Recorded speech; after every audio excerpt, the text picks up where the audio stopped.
Hello new mommies and daddies, welcome back to my YouTube channel.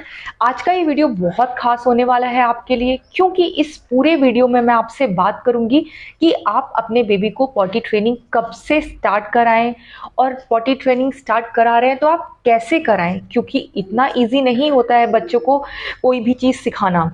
और मैं इसमें ये भी बात करूंगी कि मैंने अपने बेबी को कब से पॉटी ट्रेनिंग स्टार्ट कराई, कैसे कराई, मुझे क्या क्या प्रॉब्लम हुई थी, और अगर आप भी वो प्रॉब्लम फेस करेंगे तो उसका क्या सॉल्यूशन है। ये सारी चीज़ें मैं इस वीडियो में कवर करने वाली हूँ, तो इस वीडियो को आप लास्ट तक ज़रूर देखें। और अगर वीडियो अच्छा लगे तो आप शेयर ज़रूर करें ताकि न्यू मॉमीज़ की हेल्प हो पाए, क्योंकि एज अ मदर और as a first time mother मैंने बहुत सारी चीज़ें सीखी। बहुत सारी चीज़ों में मुझे लगता था कि ये कैसे हो रहा है, इससे मैं इसको कैसे टैकल करूंगी, पर कहते हैं कि धीरे धीरे और करते करते सब चीज़ें इंसान सीख जाता है। तो मैं चाहती हूँ कि जो चीज़ें मैंने फेस की हैं, जो प्रॉब्लम्स मुझे आई हैं, तो इस वीडियो की थ्रू और या इस वीडियो की से किसी और न्यू मॉमी की हेल्प हो सके। चलिए फिर वीडियो को शुरू करते हैं।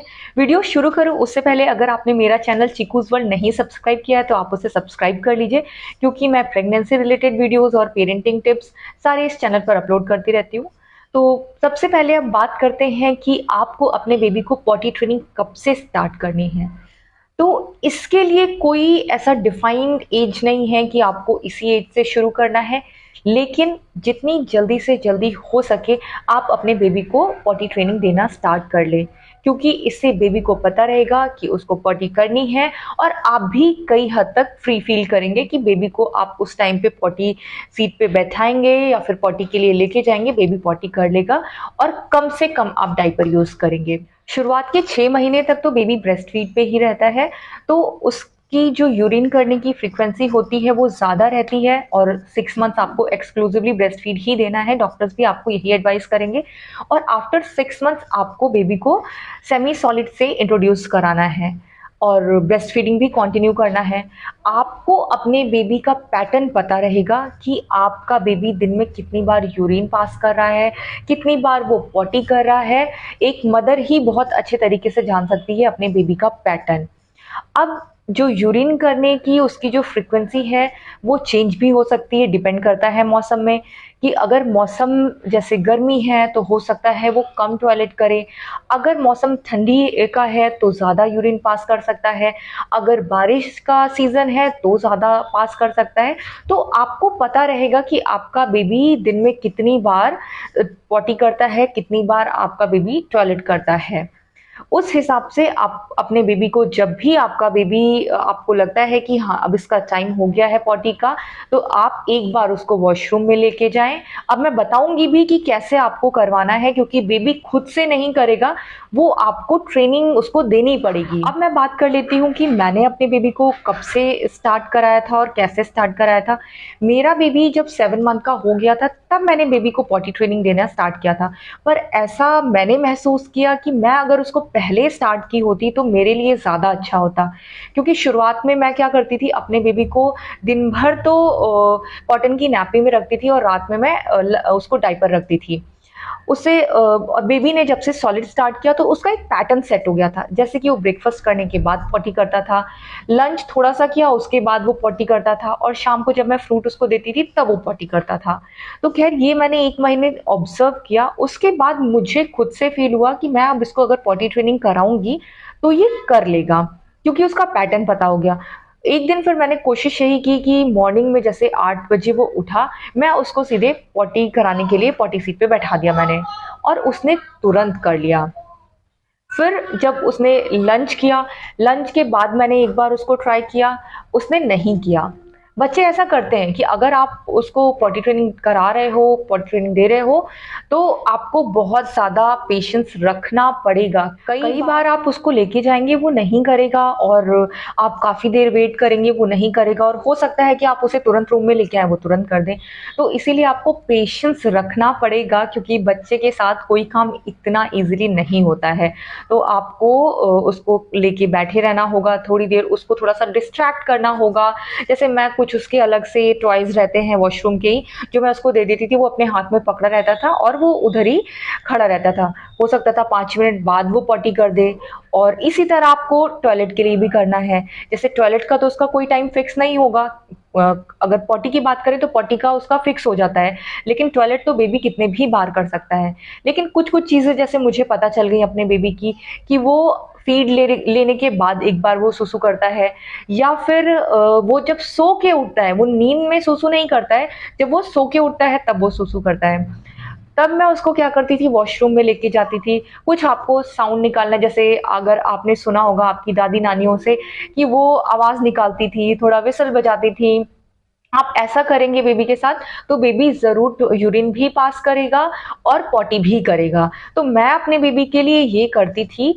कुछ दिन बेबी ने नहीं किया, लेकिन धीरे धीरे उसने फिर करना शुरू कर दिया। आप जब भी ट्रेनिंग कराएं तो ये नहीं एक्सपेक्ट करें अपने बेबी से कि वो, आप उसको पहले दिन लेके गए और दूसरे दिन से उसने अपना टाइम फिक्स कर दिया। ऐसा बिल्कुल नहीं है। टाइम लगेगा, बेबी सीख रहा है सारी चीज़ें, तो आप भी उसको थोड़ा सा टाइम दें, बेबी ज़रूर सीखेगा। हफ्ते भर का टाइम, क्योंकि मुझे हफ्ते भर का टाइम लगा था, बेबी ने सीख लिया। अब मुझे अगर मैं बात करूं तो मुझे पता चल जाता है कि बेबी पॉटी करने का टाइम हो गया, तो मैं उसको वॉशरूम में लेके जाती हूँ, उसकी सीट पे बैठा देती हूँ, वो आराम से पॉटी कर लेता है। अब मैं आपको दिखाती भी हूँ कि मैं कैसे कराती हूँ। मैं 2 तरीके से कराती हूँ। एक, मैंने अपने बेबी के लिए पॉटी ट्रेनिंग सीट ले रखी है, और दूसरा जो दादी नानियों का नुस्खा रहता था, पैर पे बैठाने वाला, जो देसी तरीका जिसको बोलते हैं। अपने पैर पे मैं बैठा देती हूँ और विसल का, जैसे बेबी को, कुछ हर बेबी का अलग होता है, कोई बेबी म्यूजिक सुनता है, कोई बेबी विसल से कर देता है। तो जो मैंने अपने बेबी के लिए पॉटी सीट ली है उसमें म्यूजिक लगा हुआ है, बेबी को उसमें बैठा हो तो उसमें भी कर देता है। और मैं पैर पे बैठाती हूँ तो पैर से जब आवाज़ निकालती हूँ तो बेबी कर देता है। तो आप भी ये कर सकते हैं, और आप देखिए कि मैं उसको कैसे कराती हूँ। पॉटी सीट जो कि मैंने 7 मंथ में ली थी उसके लिए, ताकि मैं उसकी पॉटी ट्रेनिंग स्टार्ट कराऊँ। और जैसे कि मैंने आपको बताया कि आप उससे पहले भी स्टार्ट करा सकते हैं पॉटी ट्रेनिंग, और जितना जल्दी से जल्दी आप अपने बेबी को पॉटी ट्रेनिंग दे दें, आपके लिए और बेबी के लिए, दोनों के लिए बहुत अच्छा होगा। ये जो पॉटी चेयर है ये ड्यूअल पर्पस है। अगर बेबी को पॉटी कराना है तो ये इसको ऐसे आप ओपन कर सकते हैं, ये देखिए। और ये बहुत क्यूट सी है, बेबी को अच्छी भी लगेगी।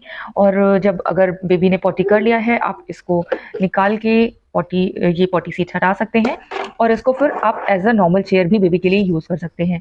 और ये काफ़ी बड़ी है, मतलब ऐसी छोटी नहीं है, क्योंकि मैंने ऑनलाइन बहुत सर्च की थी तो उसमें कुछ ऐसी थी कि आप सिर्फ कुछ महीने तक ही यूज़ कर सकते थे। पर ये ऐसी है कि बेबी को आप जब से बैठना शुरू करेगा तब से यूज़ करके कम से कम 2 साल तक तो आप इसको यूज़ कर सकते हैं। और इसमें एक ये बटन भी है जहाँ से म्यूजिक प्ले होता है, तो बेबी जब पॉटी कर रहा है, अगर वो उसका दिमाग डाइवर्ट हो रहा है तो उसके लिए म्यूजिक बटन भी है। मॉर्निंग में मैं सबसे पहले यही करती हूँ, क्योंकि मुझे इसका टाइम पता चल गया है पॉटी का, कि ये जैसे ही उठता है उसके बाद ये पॉटी करता है। तो मैं सबसे पहला काम यही करती हूँ कि इसको लाके बैठा देती हूँ। और इसके ये बाथरूम के टॉयज हैं कि ये अपने हाथ में लिए रहता है, क्योंकि इधर उधर बहुत देखता है, इसीलिए मैं इसको हाथ में पकड़ा देती हूँ, और ये देखते देखते खेलते खेलते पॉटी भी कर लेता है और हिलता भी नहीं है। तो ये मेरे लिए भी बहुत अच्छा है, और इसमें ये सुसु भी कर लेता है, तो ये बहुत अच्छे से कर लेता है। और ये है पॉटी कराने का दूसरा तरीका, जो कि अपने बेबी को आपको अपने पैर पे बैठाना है। दोनों पैर के बीच में आपको गैप बनाना है और उस पे बैठाना है। बेबी आराम से कर लेगा। इनफैक्ट मैं तो आपको ये बोलूँगी, पॉटी सीट पे बैठाने से पहले आप अपने बेबी को अपने पैर पे बैठाने की ट्रेनिंग दें। उसमें अगर बेबी सीख जाएगा तो फिर वो पॉटी ट्रेनिंग सीट पे आराम से बैठेगा। और आप अपने बेबी से बात करें, उसको इनकरेज करें, क्योंकि बेबी इतना इजीली नहीं बैठता है, वो उठने की कोशिश करता है। तो आपको बात करना है, उसको डिस्ट्रैक्ट करना है, तो वो एंजॉय करेगा और खेल खेल में ही वो पॉटी भी कर देगा। हाँ, आपको ध्यान रखना है, थोड़ा टाइम लगेगा लेकिन बेबी करेगा। तो ये है दूसरा तरीका। तो इस तरह मैं अपने बेबी को रूटीन फिक्स कर रखा है। इसी तरह मैं अपने बेबी को टाइमली ले जाती हूँ और मेरा बेबी पॉटी कर देता है। और पॉटी ट्रेनिंग कराने के और भी फ़ायदे हैं, जैसे कि आपको डाइपर का यूज़ बहुत कम हो जाएगा। जब से मैंने अपने बेबी को पॉटी ट्रेनिंग कराई है, आप यकीन मानिए मेरा दिन में सिर्फ 1 या फिर मैक्स टू मैक्स 2 डायपर जाता है, और वो भी पूरा दिन मैं अपने बेबी को ऐसे ही रखती हूँ सिर्फ कॉटन की नैपी में। और रात में जब वो सोता है 11-12 बजे, मैं उसको डायपर पहनाती हूँ और डायपर नहीं पहनाती हूँ। और सुबह मुझे पता चल जाता है कि अब इसका पॉटी का टाइम हो गया है, वो मैं डायपर रिमूव करती हूँ, पॉटी सीट पे अपने बेबी को बैठाती हूँ, वो तुरंत पॉटी कर देता है। और उससे पहले अगर मैं बात करूं, जब मैंने उसको पॉटी ट्रेनिंग नहीं स्टार्ट करवाई थी, तब मैं उसको कॉटन की नैपी में आधा दिन रखती थी, क्योंकि पूरा दिन अगर आप उसको कॉटन की नैपी में रखोगे तो आप परेशान हो जाओगे, आपको टाइम नहीं मिलेगा।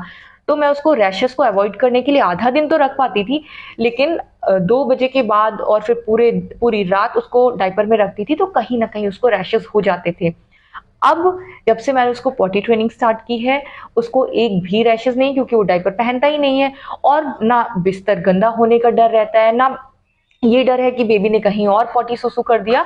इन सब चीज़ों से मुझे कोई टेंशन नहीं है अभी। अगर आपने डायपर नहीं यूज़ किया बेबी के लिए और या कम डायपर यूज़ कर रहे हैं, तो ऑब्वियसली आपका खर्चा बचेगा, क्योंकि डायपर्स आते भी महँगे ही हैं, और सारा-सारा दिन अगर आप बेबी के 6-7 डायपर्स बदल रहे हैं, तो आप सोच सकते हैं कितना खर्चा लगेगा।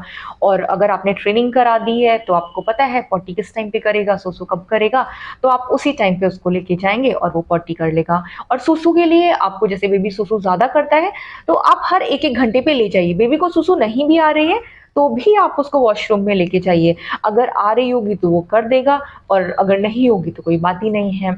उसके अलावा अगर आप डायपर नहीं पहनाएँगे तो बेबी को रैशेज़ भी नहीं होंगे, क्योंकि बेबीज़ में डायपर रैशेज़ की प्रॉब्लम बहुत कॉमन होती है। आप कितनी भी कोशिश कर लें आप अवॉइड करने की, लेकिन रैशेज़ हो जाते हैं। तो ऑब्वियसली अगर आप नहीं यूज़ करेंगे तो रैशेज़ की प्रॉब्लम भी आपको नहीं होगी। तो ये सारे बेनिफिट्स तो मैंने आपको बता दिए। इसके अलावा अगर बेबी, जैसे आप अवॉइड कर रहे हैं रैशेज़ ना हो, आप डायपर ना पहनाएँ, बेबी को बिस्तर पे ऐसे ही छोड़ रखा है नैपी पे, बेबी ने सुसु कर दिया, पॉटी कर दिया, तो बिस्तर गंदा होने की झंझट रहता है, आपका काम बढ़ जाता है। तो इन सब चीज़ों से भी आपको थोड़ी राहत मिलेगी, क्योंकि बेबी कम से कम ये सब चीज़ करेगा, क्योंकि आप टाइमली उसको वॉशरूम में लेके जा रहे हैं, और बेबी को पता हो जाएगा कि वॉशरूम में जाके ही उसको ये सारी चीज़ें करनी है। जैसे-जैसे आपका बेबी बड़ा होगा, वो खुद समझ जाएगा कि उसको सुसु और पॉटी जब करना है, तो वो बाथरूम में जाएगा, वो आपको बताएगा कि मुझे मम्मा पॉटी लगी है, मुझे पॉटी जाना है। और जैसे बच्चे चलने लगते हैं, तो वो तो सीधे जाके पॉटी सीट पे बैठ के पॉटी करके तब आपको बताएँगे कि मम्मा मैंने पॉटी कर ली है। और जब तक बेबी नहीं बताने लायक होता है, तो वो इशारों से बताएँगे कि पॉटी लगी है, तो आप उसको ले जाके बैठा दें। तो आपका काम भी आसान रहेगा, आपको भी बिल्कुल परेशानी नहीं होगी, और आपका बेबी ट्रेन भी हो चुका होगा। तो सारी चीज़ें मैंने बताई, और कैसे करना है, कैसे आपको ट्रेनिंग देनी है, कब से स्टार्ट करनी है, सब चीज़ें मैंने इस वीडियो में कवर कर लिया है। फिर भी अगर आपको कोई डाउट रह रहा है, तो आप मुझसे कमेंट सेक्शन में ज़रूर पूछ सकते हैं। और आई होप आपको ये वीडियो अच्छा लगा होगा। वीडियो अच्छा लगा हो तो वीडियो को लाइक करें, शेयर करें ज़्यादा से ज़्यादा, ताकि और न्यू मॉमीज़ की हेल्प हो सके। और चैनल को मेरे सब्सक्राइब करिए, मैं ऐसे ही वीडियोज़ आप सबके लिए लाती रहती हूँ।